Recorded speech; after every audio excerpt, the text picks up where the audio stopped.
نداء الحق صوت قد شجاني وبلغني الحقيقة والأماني وكان لي السبيل إلى المعالي ونورا للهداية والبيان.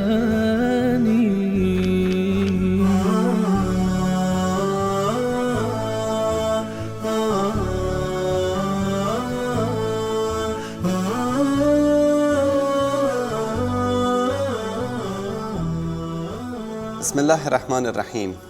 الحمد لله رب العالمين والصلاة والسلام على سيد الأنبياء والمرسلين حبیبنا محمد و علی آله و صحبه اجمعین. بینندگان عزیز و گرامی، السلام علیکم و رحمت الله و برکاته. در خدمت شما عزیزان هستیم با موضوع دیگری که خیلی مهم و یکی از مسائلی است که باید هر انسان مسلمان و مؤمن با آن آگاهی داشته باشد. هدف از خلقت انسان چیست؟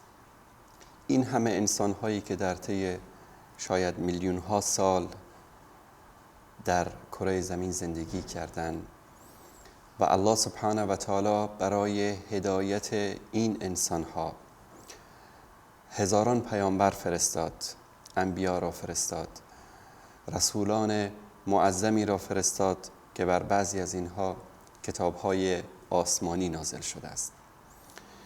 هدف از ارسال این پیامبران، هدف از ارسال این کتاب‌ها و اصلا هدف از خلقت انسان چیست؟ الله سبحانه و تعالی در آیه خیلی کوتاه و مبارک این هدف رو بیان می کند. و ما خلقت الجن والانس الا لیعبدون. ما یعنی الله سبحانه و تعالی جنها و انسانها را نیافریدیم مگر برای عبادت. الله سبحانه و تعالی جنها و انسانها را که از بین همه موجودات به آنها شعور داده شده است، عقل داده شده است، به آنها در زندگی اختیار داده شده است، راه راست و راه چپ و راه فلاح و رستگاری و راه بدبختی و عذاب جهنم رو توسط انبیا و توسط وحی الهی، یعنی کتاب‌هایی که بر این پیامبران بزرگ نازل شد، آشکار کرده است. پس هر کس که به راه گمراهی رفت، هر کس که راه هوا و هوس و شهوات را برگزید، منتهی می شود به جهنم و به عذاب الهی. و هر کس که راه توحید و یکتاپرستی، راه عبادت، راه خدمت به خلق الله سبحانه و تعالی را انتخاب نمود، این راه منتهی می شود به بهشت جاویدان. پس هدف اصلی و هدف از خلقت انسانها این است که عبادت الله سبحانه و تعالی را انجام دهند. و ما خلقت الجن والانس الا لیعبدون. مفسرین بزرگوار در اینجا لیعبدون رو به لیوحدون، یعنی الله سبحانه و تعالی را به یکتایی بپرستند و به توحید و یگانه پرستی تفسیر کردند، چون عبادت فقط برای الله سبحانه و تعالی است و کسی که عبادت‌های خود را خالصانه برای الله سبحانه و تعالی انجام دهد، در حقیقت این انسان الله سبحانه و تعالی را به یگانگی پرستش کرده است. پس لیعبدون یعنی لیوحدون، یعنی الله سبحانه و تعالی را به یگانگی پرستیدن. همه اعمالی که الله سبحانه و تعالی در قرآن کریم و در سنت صحیح رسول الله صلی الله علیه و آله و سلم از ما خواستند که انجام بدهیم، این اعمال عبادت است. همه اوامر الله سبحانه و تعالی و رسول الله صلی الله علیه و آله و سلم عبادت است. هر انسانی که به نواهی و به آنچه که الله سبحانه و تعالی از انجام دادن آن ما را منع کرده است و همه اعمالی که در نزد الله سبحانه و تعالی ناپسند است و همه اعمالی که رسول الله صلی الله علیه و آله و سلم ما را از آن نهی کردند، انجام ندادن این کارها و صبر کردن در مقابل اغراهات و شهوات و هوا و هوس نیز عبادت است. یک بنده مؤمن می تواند که همه اعمال خود را، همه زندگی خود را، همه حیات خود را تبدیل به عبادت بکند. خواب خود را، خوراک خود را، زندگی خود را، همه چیز در زندگی میشه این رو تبدیل کرد به عبادت، در صورتی که این زندگی برای الله باشد، در صورتی که همه این کارهایی که ما انجام میدهیم در آن گناه و معصیت نباشد و مد نظر ما رضایت الله سبحانه و تعالی باشد. اگر این گونه زندگی کردیم، اگر این گونه برنامه‌های زندگی خودمان را تنظیم نمودیم، پس ثانیه زندگی ما عبادت است و ما در مقابل هر ثانیه و صدم ثانیه آن از الله سبحانه و تعالی پاداش میگیریم. اینجاست که و ما خلقت الجن والانس الا لیعبدون. اصلا زندگی همه جنها و انسانها برای این هست که عبادت الله سبحانه و تعالی را انجام دهند. قل ان صلاتی و نسکی و محیای و مماتی لله رب العالمین. ای محمد صلی الله علیه و سلم، بگو به بندگان من، بگو به این انسانها که همه نمازها، عبادات، حج، قربانی، همه زندگی و مرگ، یعنی زندگی میکنی فقط برای الله سبحانه و تعالی، میمیری برای الله سبحانه و تعالی، لله رب العالمین، برای اون پروردگاری که، برای آن ذات اقدسی که پروردگار عالمیان است. پس هدف از زندگی انسانها عبادت الله سبحانه و تعالی، به یگانگی پرستیدن الله سبحانه و تعالی است. انبیای الهی که فرستگان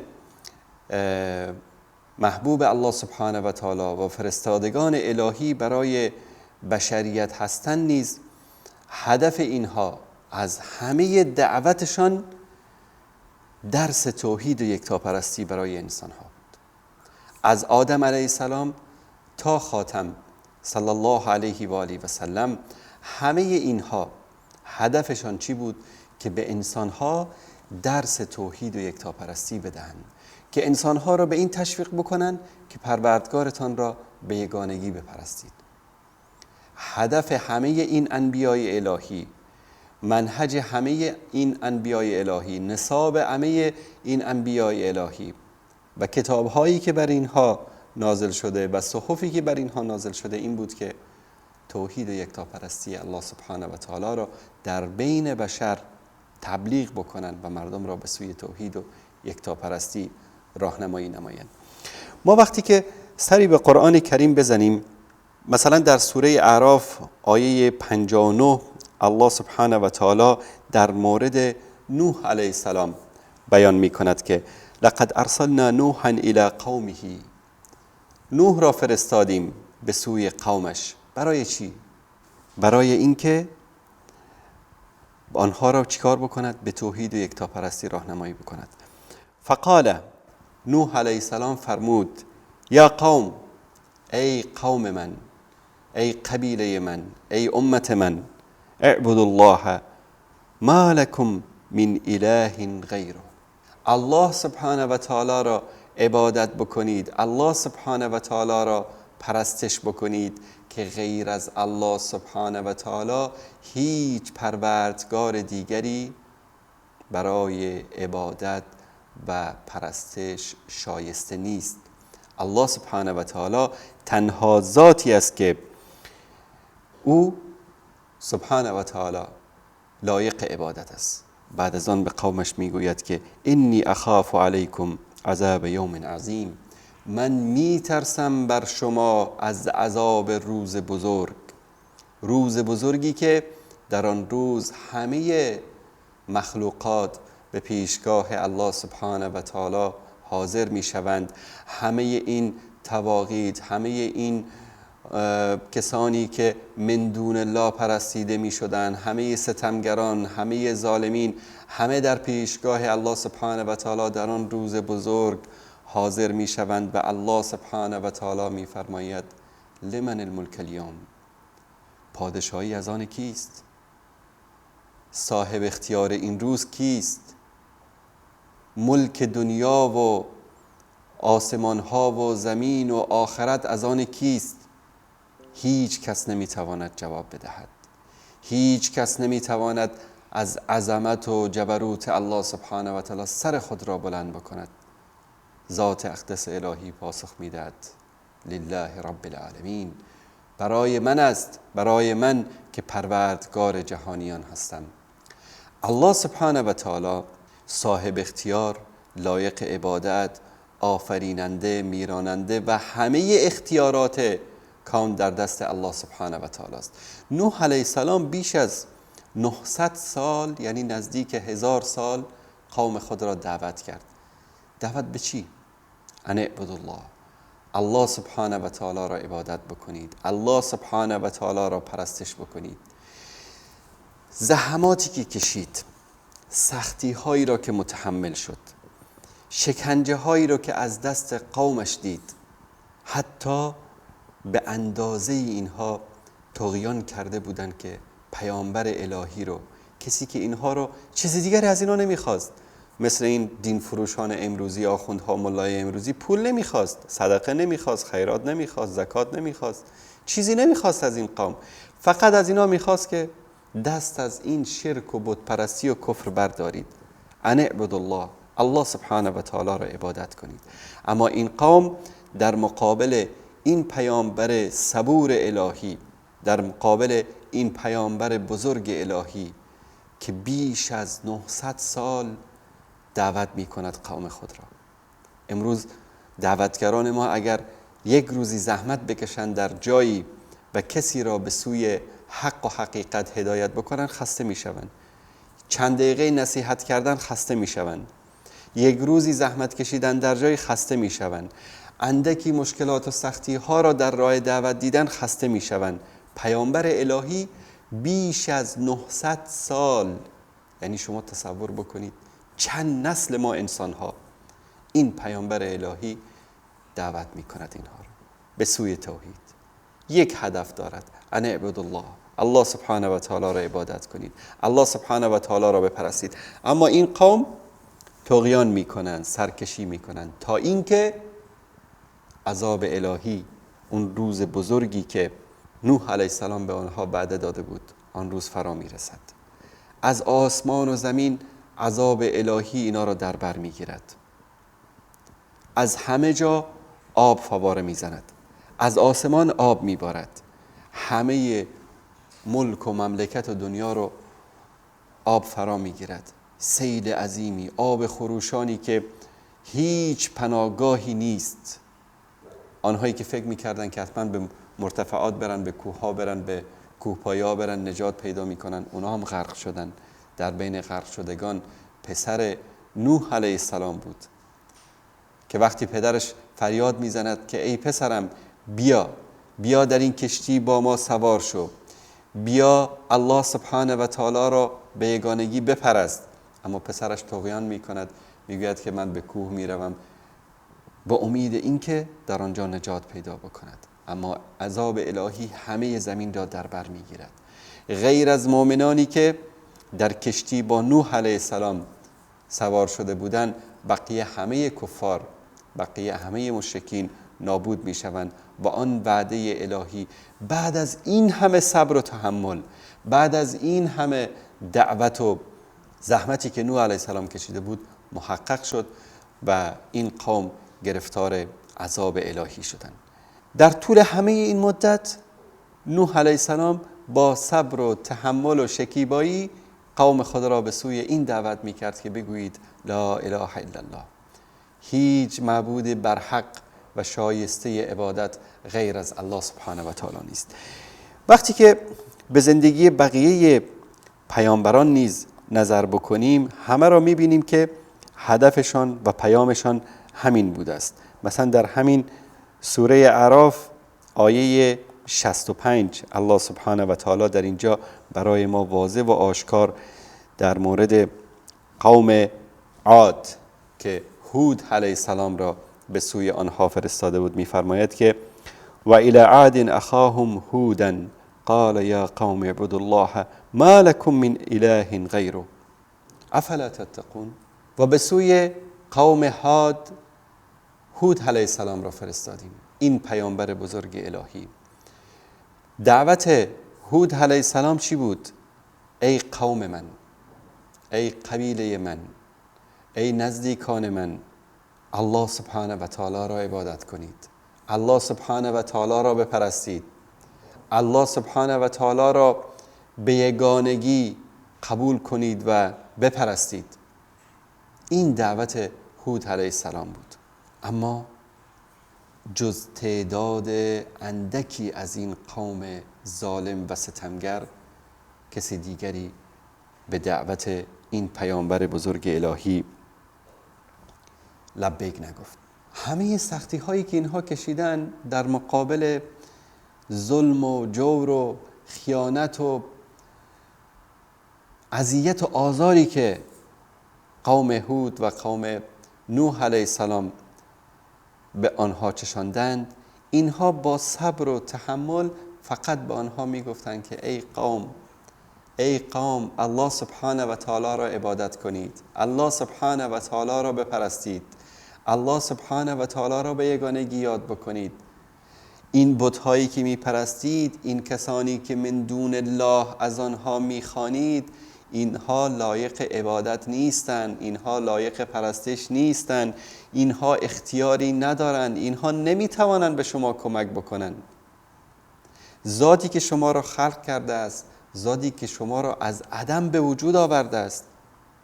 تصور بکنید این انسانی که یک قطره نطفه‌ای که هیچ حول و قوه‌ای ندارد، الله سبحانه و تعالی این قطره را در رحم یک زن قرار می دهد، بزرگ می شود، به دنیا می آید، تا 2-3 سالگی اختیار هیچ چیز خودش را ندارد. اگر پدر و مادر به او غذا ندهند از گرسنگی می میرد. اگر پدر و مادر در هنگام بیماری از او پرستاری نکنند می میرد. اگر پدر و مادر لباس و زندگی مناسب برای او مهیا نکنند می میرد. این انسانی که هیچ حول و قوه‌ای ندارد، این انسانی که الله سبحانه و تعالی این همه نعمتها رو برای او آماده کرده است تا او به سن رشد برسد، همین که دست چپ و راست خود را شناخت، پروردگار خود را فراموش می کند. همین که کمی قدرت پیدا کرد، طغیان می کند. همین که حس کرد که زور بازویی دارد، ظالم و ستمگر می شود.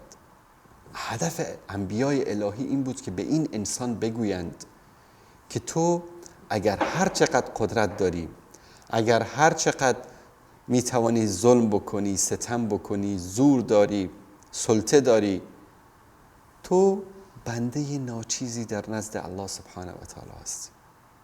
عبادت کردن برای الله سبحانه و تعالی برای این است که ما انسان ها اون هوا و هوس و غرور و تکبر و جبروتی که در هوای نفس ما نهفته است را در پیشگاه خالق متعال، در پیشگاه الله سبحانه و تعالی به زمین بزنیم و بگوییم که یا الله ما بنده ناچیز تو هستیم.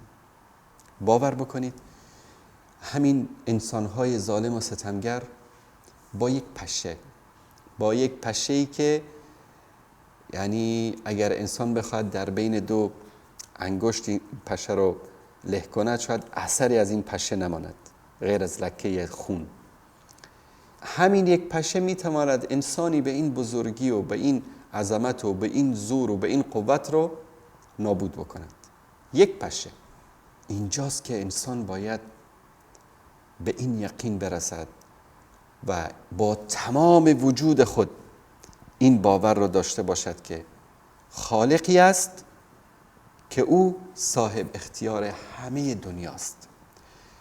تنها او را باید بپرستیم، زیرا او ما را نیافریده است مگر برای اینکه او را عبادت کنیم. و ما خلقت الجن والانس الا لیعبدون. ما جنها و انسانها را نیافریدیم مگر برای عبادت. برای عبادت کی؟ برای عبادت الله متعال که خالق و آفریننده همه انسانها و همه جهانیان است. تا فرصت دیگر که باز هم در خدمت شما عزیزان خواهم بود، همه تان را به پروردگار متعال میسپارم و السلام علیکم و رحمت الله و برکاته.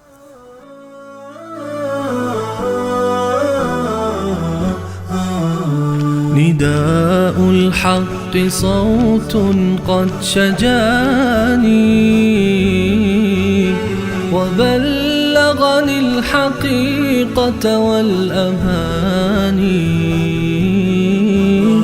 وكان لي السبيل إلى المعاني